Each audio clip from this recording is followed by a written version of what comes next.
Assalamualaikum warahmatullahi wabarakatuh. Rekan-rekan semuanya, hari ini saya Siti Mustalifah, JGB Angkatan 11, mencoba akan menjelaskan koneksi antar materi modul 1.1 tentang filosofi Ki Hajar Dewantara dengan modul 1.2 tentang peran dan nilai-nilai guru penggerak. Dalam hal ini, saya akan mencoba mengulas menggunakan model 4P. Yang pertama, peristiwa. Momen yang paling penting atau menantang atau mencerahkan bagi saya dalam proses pembelajaran modul 1.1 hingga modul 1.2 adalah saat saya mempelajari dan berusaha memahami konsep 5 kebutuhan dasar manusia yang berupa kebutuhan bertahan hidup, kasih sayang dan rasa diterima, kekuasaan, kebebasan, dan kesenangan. Apabila kita memahami betul 5 kebutuhan dasar manusia, maka kita akan berpikir dan menyadari bahwa dalam setiap bertindak, kita harus mempunyai keterampilan sosio-emosional, yaitu kesadaran diri, pengelolaan diri, kesadaran sosial, keterampilan relasi, dan pengambilan keputusan yang bertanggung jawab serta beretika.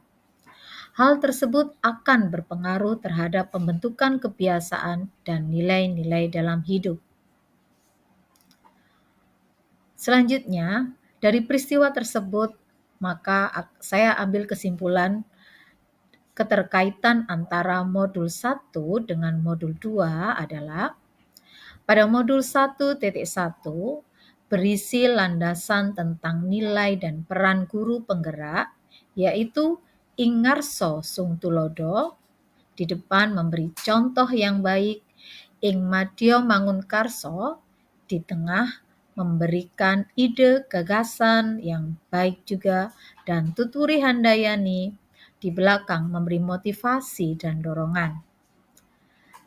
Dan keterkaitan dengan modul 1.2 adalah di modul 1.2 saya mendalami bagaimana konsep-konsep filosofi Ki Hajar Dewantara tersebut dapat diterapkan dalam konteks praktis dalam kehidupan sehari-hari yang sesuai dengan nilai dan peran guru penggerak.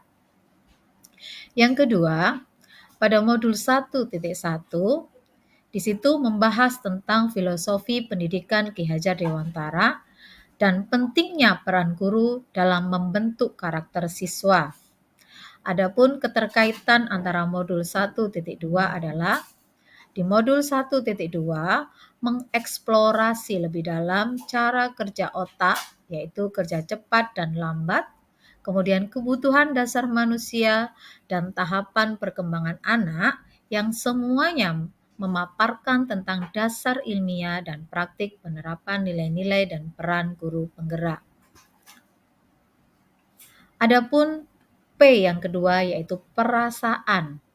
Saat mempelajari modul 1.2, kemudian saya mengaitkannya dengan modul 1.1 tentang filosofi KHD, saya merasa seperti mendapatkan kunci untuk membuka pintu pemahaman yang lebih dalam tentang peran saya sebagai guru dan nilai-nilai yang harus saya miliki sebagai guru. Saya merasa antusias dan penuh semangat untuk terus belajar dan belajar, serta ingin menerapkan pengetahuan ini dalam proses pembelajaran dan interaksi dengan teman sejawat. Dan P yang ketiga adalah pembelajaran. Sebelum saya memahami modul 1.2 tentang nilai dan peran guru penggerak dan mengaitkannya dengan modul 1.1 tentang filosofi KHD, saya berpikir bahwa pendidikan hanya sebatas memberikan pengetahuan akademis kepada siswa tanpa memperhatikan efek pendidikan yang kita berikan di masa depan. Sebelumnya saya juga berpikir bahwa pendidikan hanya terkait dengan aspek kognitif saja, tanpa memperhatikan aspek lainnya seperti afektif dan psikomotor. Sekarang saya berpikir bahwa pendidikan juga harus memenuhi kebutuhan emosional dan psikologis siswa, serta membantu mereka membentuk kebiasaan dan nilai-nilai hidup yang positif.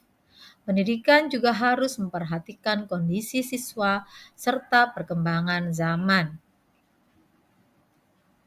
Adapun P yang keempat adalah perencanaan.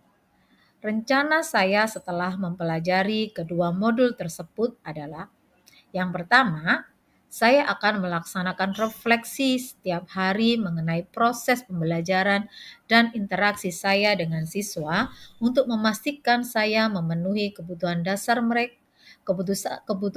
mereka dalam setiap kesempatan. Yang kedua, saya akan mengembangkan diri dengan mengikuti pelatihan dan seminar tentang psikologi anak dan metode pembelajaran yang berpusat pada siswa. Yang ketiga, saya akan membangun komunikasi yang lebih baik dengan siswa untuk memahami apa yang menjadi kebutuhan mereka secara mendalam. Yang keempat, saya akan berkolaborasi dengan rekan guru untuk berbagi pengalaman dan strategi dalam menerapkan nilai-nilai guru penggerak. Dan yang terakhir, saya akan melakukan evaluasi diri dengan rutin untuk mengevaluasi diri dan mendapatkan umpan balik dari siswa serta rekan guru sebagai bahan perbaikan dan pengembangan diri saya supaya kedepannya lebih baik dan mengalami kemajuan. Demikianlah yang dapat saya sampaikan. Terima kasih atas perhatiannya. Wassalamualaikum warahmatullahi wabarakatuh.